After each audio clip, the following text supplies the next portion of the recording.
Alright, so today we're going to wax some dirt. I'm just finishing up what I need for the season, and I figured I'd show you how I do it. I got the last little batch that I'm going to do, and I'll take you through all the steps that I use to wax some dirt. Now, it's not the best way, it's not the only way, but it's the way that I do it. So we're going to go outside and I'll show you everything you need to know on how to make proper wax dirt for winter trapping. Alright, I'll see you when I get out there.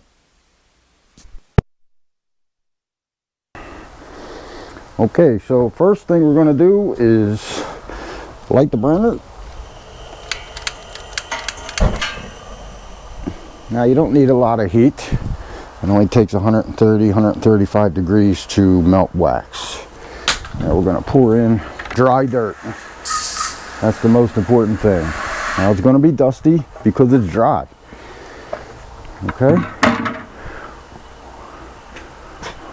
One of the things that you're really going to need once you do this kind of system is you're going to need a thermometer, and that's how you tell how warm your dirt is. So right now, let's see, we're at 71 degrees. So we're just going to let it heat up. You're going to toss it around a little bit.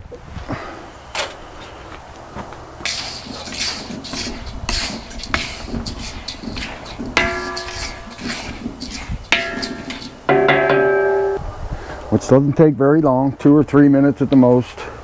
Right now we're reading still 70 degrees, so I'm going to take my drill. I'm going to mix up that dirt a little bit.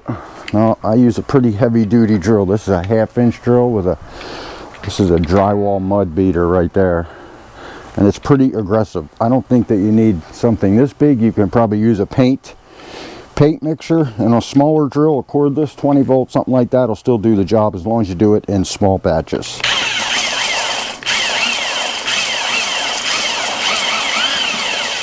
So we're just going to mix that dirt, let her heat up.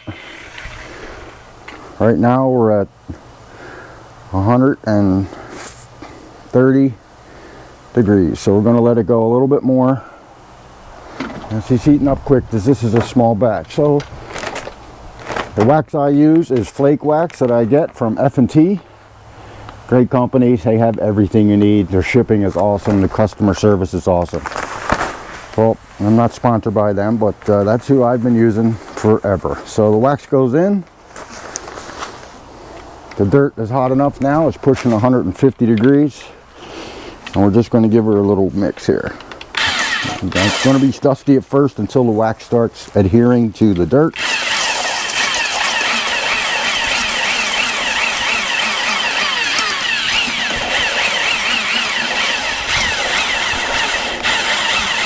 And you can see how the dirt gets dark. We're just going to knock down the sides a little bit. Need a little bit more wax. You want all the dirt to be black or wet looking. It almost turns into a mud, but not quite, right on the edge. A little more mixing.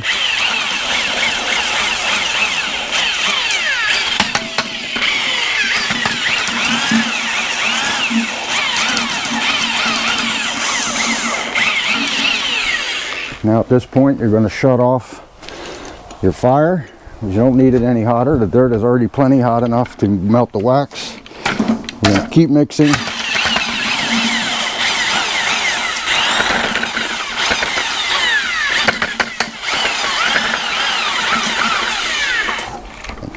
And as you can see, that dirt has now turned black. It's all coated with wax. Okay, once you're waxed up, you have to have a spot where you're going to let it cool down. I've already been in the process. This is the last little bit, like I said.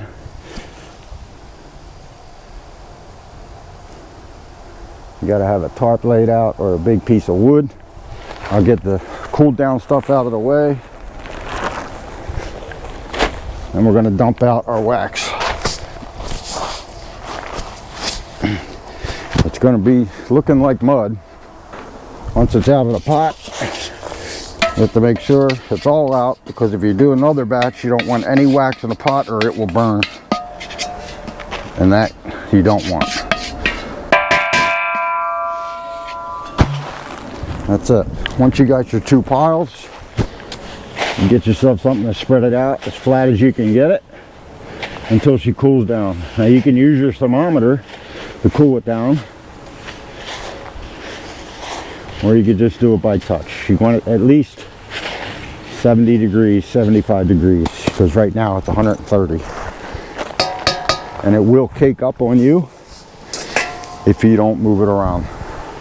You'll end up with, if you put that in a bucket right now, you're going to have 5 gallons of hard concrete wax with dirt in it. Okay, so that's it. After a few minutes, I just like to take a hard rake and spread it out as thin as I can get it. You can see the difference between the cooled down wax over there, cooled down dirt, and the hot wax right here. So you're just going to spread it out so it cools down nice and quickly. And that's it. It's nice and fast. I live up in western New York, so I don't get a lot of sun that's hot enough to spread it out and let the wax melt in. Maybe you southern boys have that kind of luxury, but most of the time it's raining here, so you need wax dirt. If you don't have wax dirt in a winter trapping, you're not trapping. Okay, so that's going to be it. Once that cools down, I'm going to bucket it up, and I'm going to stack her in a trap shed. This is what I got ready already. That's all dry dirt down here, all 5-gallon buckets, and that whole stack is all wax dirt, ready for the winter. All right, we're going to do a little demonstration here. We got wax dirt on the right, dry dirt on the left. We're going to pour water in the dry dirt first, and you can see how that dry dirt just absorbs that water, sinks right in, and freezes like concrete when it gets cold. Wax dirt, you're up. You can see how that water does not penetrate wax dirt whatsoever. It'll gladly go to the dry dirt and suck it right up. Wax dirt rolls right off. Now keep in mind, when you're building a set, build it on a slight incline. Otherwise, you're going to make a swimming pool, because that water is going to sit there and ice over the wax dirt. So you have to make a place for the water to run away off your set. Thanks for watching. So that's going to be it, guys. That's how I wax my dirt every year, same way. I always keep it as consistent as I can, and it seems to be working out for me. I hope this helped you guys out. Some of you guys that don't know how to make it, maybe this will help you out, and good luck this year. Thanks for watching, guys. I'll see you next time.